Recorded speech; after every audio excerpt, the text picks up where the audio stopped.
Bismillahirrahmanirrahim. Assalamualaikum warahmatullahi wabarakatuh. Perkenalkan, saya Rakib Rahmadani Eka Pradana, NIM 182104201.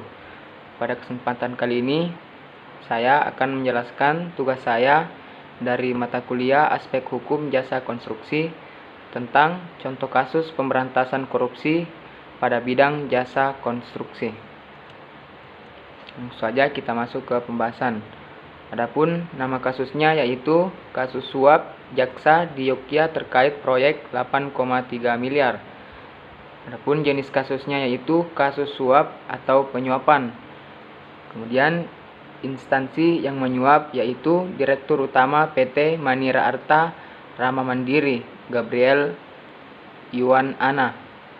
Yang disuap yaitu yang pertama Satriawan Sulaksono sebagai jaksa dan yang kedua Eka Safitra sebagai jaksa.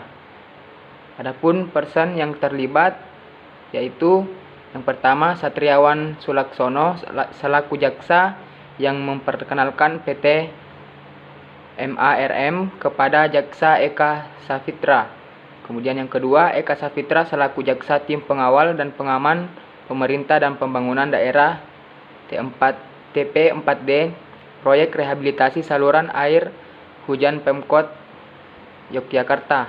Yang ketiga Direktur NVA yang ikut melakukan pembahasan agar perusahaan GYA dapat memenangkan lelang. Yang keempat Komisaris NBA, maksud saya NAB, yang juga ikut melakukan pembahasan agar perusahaan GYA dapat memenangkan lelang. Yang kelima Lukman Nur Hakim selaku penyusun dokumen lelang. Yang keenam KPK Alexander Marwata selaku Komisi Pemberantasan Korupsi yang berhasil melakukan operasi tangkap tangan atau yang sering kita sebut OOT.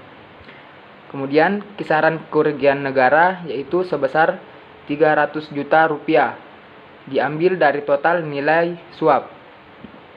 Kemudian adapun hukuman untuk tersangka yaitu Satriawan Sulaksono Pasal 12 huruf A atau huruf B atau Pasal 11 Undang-Undang Pemberantasan Tindak Pidana Korupsi Pasal 55 ayat pertama KUHP. Kemudian yang kedua Gabriela Yuan Ana Pasal 5 ayat 1 huruf A atau huruf B Pasal 13 Undang-Undang Pemberantasan Tindak Pidana Korupsi. Kemudian yang ketiga Eka Safitra Pasal 12 huruf A atau huruf B Pasal 11 Undang-Undang Pemberantasan Tindak Pidana Korupsi Pasal 55 ayat 1 ke 1 KUHP. Keterangannya yaitu Pasal 12 huruf A atau B Pemberantasan Tindak Pidana Korupsi dengan pidana penjara seumur hidup atau pidana penjara paling singkat 4 tahun dan paling lama 20 tahun dan pidana denda paling sedikit 200 juta rupiah dan paling banyak 1 miliar rupiah.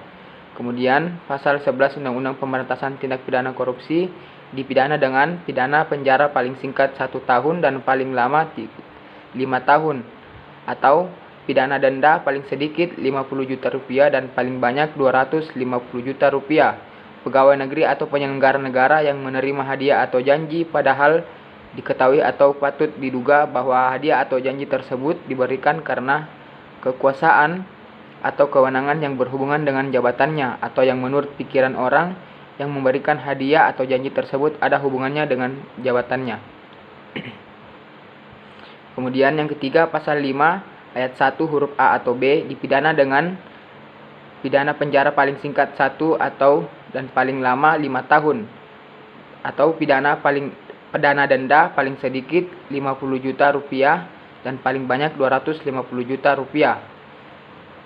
Setiap orang yang pertama memberi atau menjanjikan sesuatu kepada pegawai negeri atau penyelenggara negara dengan maksud upaya pegawai negeri atau penyelenggara negara tidak tersebut berbuat atau tidak berbuat sesuatu dalam jabatannya yang bertentangan dengan kebijakannya atau memberi sesuatu kepada pegawai negeri atau penyelenggara negara karena atau berhubungan dengan sesuatu yang bertentangan dengan kewajiban dilakukan atau tidak dilakukannya dalam jabatan.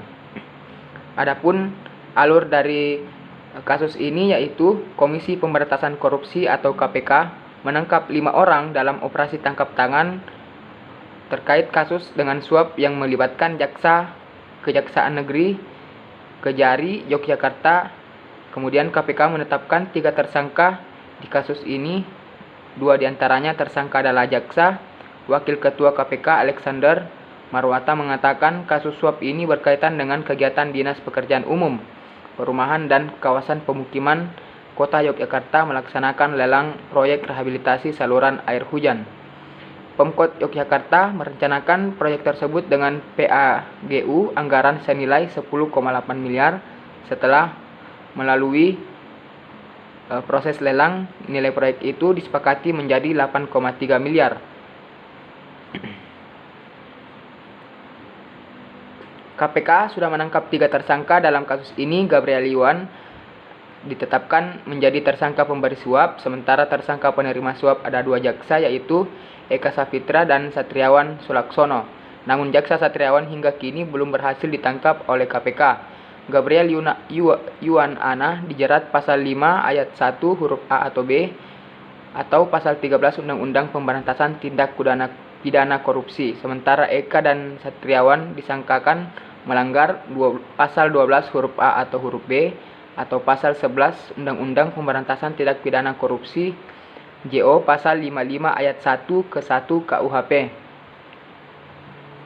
Adapun saran menurut saya yaitu kesesuaian hukumannya sudah mengacu pada Undang-Undang Tindak Pidana Korupsi yang telah diatur negara. Namun sebaiknya KPK juga harus memaksimalkan usahanya untuk mencari tersangka yang belum ditemukan. Mungkin dengan bekerja sama dengan aparat negara lainnya seperti polisi. Adapun tambahan lain menurut saya yaitu sebaiknya NVA atau NAB juga merupakan masuk dalam kategori tersangka karena juga turut serta dalam penyusunan cara-cara agar PT milik GA dapat memenangkan lelang dengan cara curang. Baik, mungkin sekian penyampaian dari saya, kurang dan lebihnya mohon dimaafkan. Wabillahi taufiq wal hidayah. Wassalamualaikum warahmatullahi wabarakatuh.